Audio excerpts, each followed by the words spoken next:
Welcome back. Let's talk commodities now. Equities are, of course, having a good morning. We've got Manisha joining in to talk about the big headlines and the big cues. Manisha, so what's the main headline this Friday morning? Well, I'm looking at natural gas prices, and that is because we've seen a very sharp correction onto this one. Remember, the first quarter of this year, the natural gas prices were just rising higher, and markets were looking at various kind of tariff impact on this. But overnight, we've seen natural gas prices decline by 3%. It's down 2% in a week. It's down 10% in 2025 till time. But when you look at the last 12 months, we still are trading in the positive, up by nearly 18% there.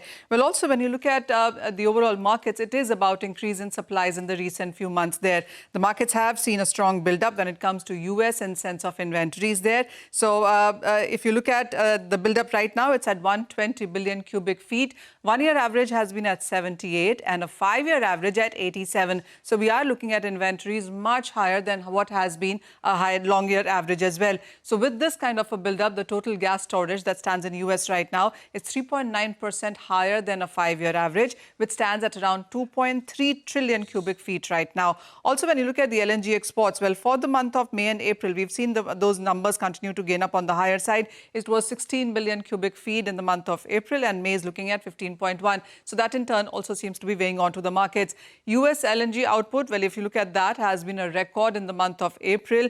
It is also a low demand season. But going forward, the street anticipates that you could be looking at demand coming back, especially as we are getting into Atlantic hurricane season. And then most of the countries will start increasing inventories ahead of that winter period season as well. So that could be supportive. This quarter, markets anticipate you could be looking at some more pressure coming in.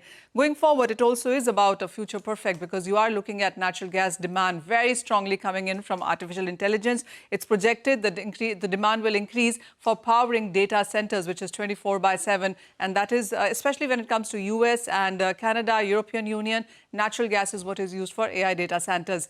Global natural gas demand could surge by 50% by the end of decade is the view coming in from Australia Woodside Energy. They are the biggest when it comes to natural gas in Australia. Strong statements also coming in from IEA, which says that the AI-driven data centers will increase electricity consumption by 90 trillion watt hours, and much of this would come in from natural gas. So near term, well, cyclical bearishness, but structural bullishness could continue for natural gas prices.